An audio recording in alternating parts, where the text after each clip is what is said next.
relâcher, donc le décollage se fait normalement. Là, il faut les check du moteur, des check de la météorologie aussi, bien sûr, parce qu'il veut être sûr de se poser correctement sur la piste d'atterrissage. Et là, ils prennent leur envol. Donc on voit que l'accélération maintenant est beaucoup plus rapide.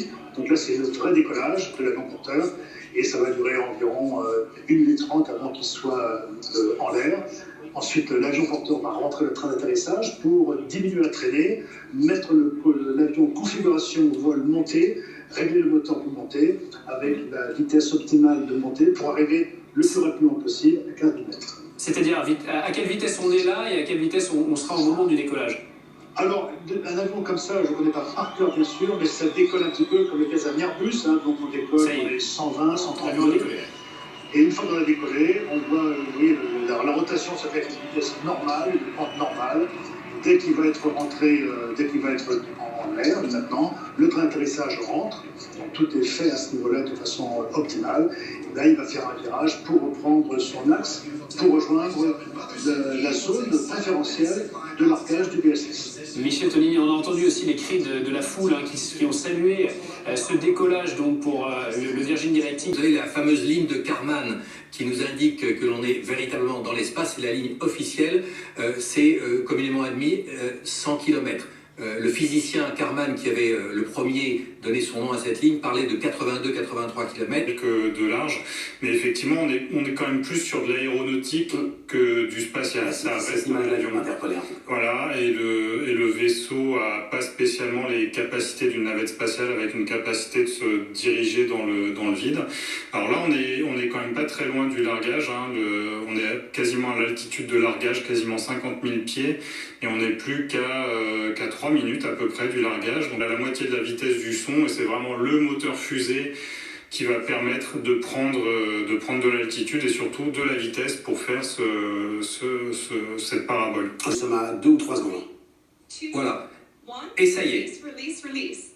Là, il se détache. Ignition. Good rocket motor burn. There's Mach 1, trimming now.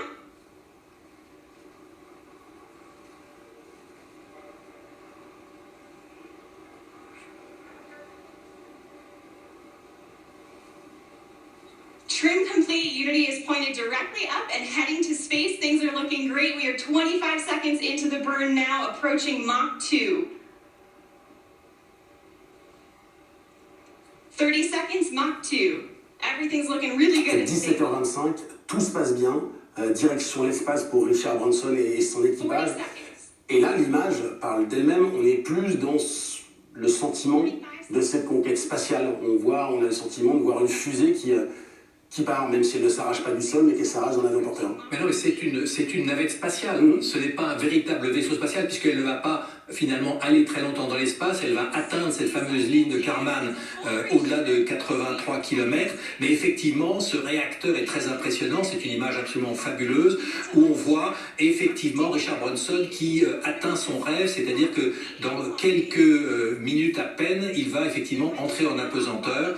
Et cette projection de puissance sous la navette, le détachement depuis l'avion porteur avait un côté magique, effectivement, et qui symbolise bien ce qui est en train de se passer. On a vu le déploiement de cette voilure un peu complexe qui s'est réalisé aussi, et maintenant le retour. Donc on peut dire que 70% de la mission a été bien réussie. Il reste encore à finaliser l'atterrissage et le retour. Donc vous voyez bien que c'est quand même très très court. Le temps d'apesanteur a été extrêmement court, le temps d'accélération aussi extrêmement court.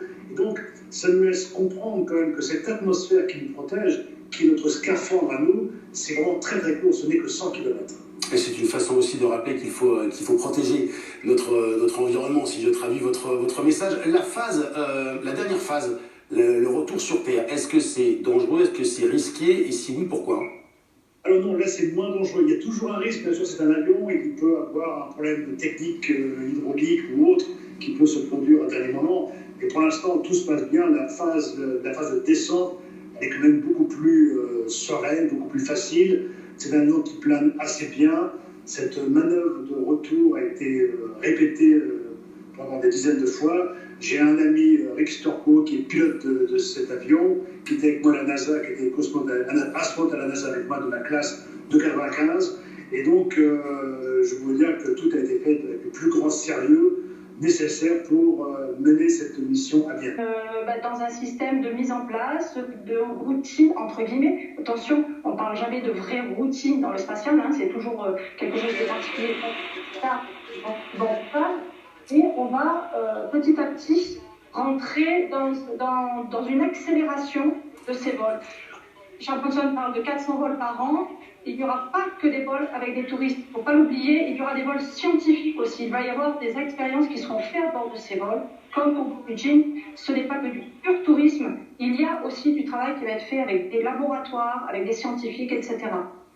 Merci Marie-Ange Changuier. Alors pendant que vous parliez, on voyait, mais on n'entendait pas, c'est pour ça que je ne vous ai pas coupé, mais on voyait Richard Branson qui s'exprimait. Alors on imagine Ulysse qu'il a raconté cette sensation. Alors c'est ce moment évidemment le décollage, mais surtout les quelques instants qu'il a pu partager en apesanteur avec les deux pilotes et surtout les 3 autres passagers. Oui, on ne l'entendait pas, mais regardez son sourire. Il est visiblement extraordinairement satisfait de ce qu'il vient de vivre. Et ce qui frappe, c'est la décontraction de ces passagers du tourisme spatial, les premiers passagers de ce vol, avec donc une grande décontraction. Ils se sont fait des signes, ils se sont touchés les mains, les pieds, etc. pour montrer que tout allait bien.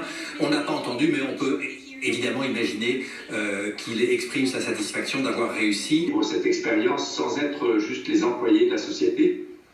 Elon Musk, Richard Branson aujourd'hui, bientôt Jeff Bezos, est-ce que c'est une bonne nouvelle cette privatisation de la conquête spatiale?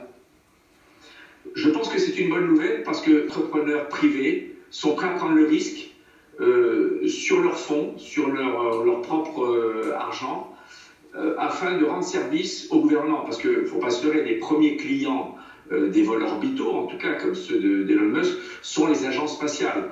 Mais elles trouvent chez des fournisseurs privés des tarifs plus bas que si elles se chargeaient elles-mêmes d'opérer ses propres vaisseaux. C'est pour ça que la NASA a arrêté la navette spatiale et maintenant achète des services auprès de SpaceX.